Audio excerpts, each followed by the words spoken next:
Everyone welcome back to my channel. Paneer dum biryani అని అయితే చూసేద్దాం వచ్చండి. నేను ఫస్ట్ టైం ట్రై చేస్తున్నా. టేస్ట్ ఎలా ఉందో లాస్ట్లో చెప్తా. ఫస్ట్ ఒక గ్లాస్ బాస్మతి రైస్ని నీట్గా వాష్ చేసుకొని ఒక హాఫ్ అన్ అవర్ సోక్ చేసుకొని పక్కన పెట్టుకోండి. నెక్స్ట్ పన్నీర్ని అయితే ఈ సైజులో కట్ చేసుకున్నా, ఎందుకంటే బిర్యానీకి కొంచెం పెద్ద సైజ్ అయితే బాగుంటుందని. దీంట్లో ఉప్పు, కారం, పసుపు, గరం మసాలా, బిర్యానీ మసాలా వేసుకొని నీట్గా మ్యారినేట్ చేసుకొని ఒక 10 minutes పక్కన పెట్టుకోండి. నెక్స్ట్ ఒక ప్యాన్ తీసుకొని దాంట్లో కొద్దిగా బటర్ వేసి అది మెల్ట్ అయ్యాక మనం ముందుగా మ్యారినేట్ చేసుకున్న పన్నీర్ పీసెస్ని నీట్గా వేసుకొని ఫ్రై చేసేసుకోండి. 2 sides మంచిగా ఫ్రై చేసుకోండి, గోల్డెన్ బ్రౌన్ వచ్చేలాగా.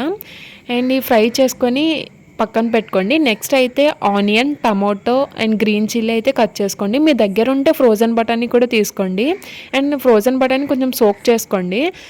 తర్వాత ప్యాన్ పెట్టుకొని ఆయిల్, కొద్దిగా గీ వేసుకొని హీట్ అయ్యాక హోల్ బిర్యానీ స్పైసెస్ అన్నీ వేసుకొని ఫ్రై అయిన తర్వాత ఉల్లిపాయ, పచ్చిమిరకాయ వేసుకోండి. అండ్ మనం సోక్ చేసుకున్న బఠానీ కూడా వేసేసుకోండి, అది కొంచెం మగ్గుతుంది. అండ్ నెక్స్ట్ అవి కొంచెం ఫ్రై అయిన తర్వాత మన టమాటో పీసెస్ కూడా వేసుకోండి. టమాటో పీసెస్ వేసుకున్నాక కొద్దిగా సాల్ట్ కూడా వేసుకోండి, ఫాస్ట్గా మగ్గిపోతుంది. అండ్ నెక్స్ట్ కొద్దిగా కర్డ్ కూడా యాడ్ చేసుకోండి, టేస్ట్ బాగుంటుంది. ఈ మగ్గే ప్రాసెస్లో మనం పక్కన ఒక బౌల్ పెట్టుకొని దాంట్లో వాటర్ వేసుకొని హోల్ బిర్యానీ స్పైసెస్ కూడా వేసుకొని నెక్స్ట్ కొద్దిగా అల్లం వెల్లుల్లి పేస్ట్, ఇక్కడైతే మీ టేస్ట్కి తగ్గట్టుగా సాల్ట్ అయితే యాడ్ చేసుకోండి. మనం ముందుగా సోక్ చేసుకున్న రైస్ని దీంట్లో వేసుకొని ఒక 75% అయితే కుక్ చేసేయండి. ముందుగా ప్రిపేర్ చేసుకున్న గ్రేవీ ఉంది కదా, దాంట్లో అయితే ఫస్ట్ అయితే లేయర్ వేయండి, ఎందుకంటే పన్నీర్ అయితే కొంచెం సాఫ్ట్గా ఉంటుంది కదా, మేబీ బ్రేక్ అయిపోతుందేమో అని. తర్వాత పన్నీర్ అన్నీ వేసుకొని ఫ్రైడ్ ఆనియన్స్, కొత్తిమీర కూడా వేసేసుకోండి. దానిపైన ఇంకొక లేయర్ రైస్ వేసుకొని కొంచెం కలర్ఫుల్గా ఉంటుందని ఫుడ్ కలర్ని వాటర్లో డైల్యూట్ చేసి వేసుకున్నా. అండ్ ఫ్రైడ్ ఆనియన్స్, కొత్తిమీర కూడా వేసేసుకున్నా.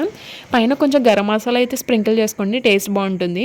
మీ దగ్గర ఉంటే అరిటాకుతో ఇలా కవర్ చేసేయండి. నెక్స్ట్ ఒక లిడ్ పెట్టుకొని దాని మీద ఏదైనా వెయిట్ పెట్టండి, స్టీమ్ బయటకు రాకుండా. ఒక 10 to 12 minutes అయితే స్టీమ్ చేసిన తర్వాత ఓపెన్ చేస్తే అసలు ఎక్స్పెక్ట్ చేయలేదు ఇంత బాగా వస్తుందని. టేస్ట్ అయితే అదిరిపోయింది.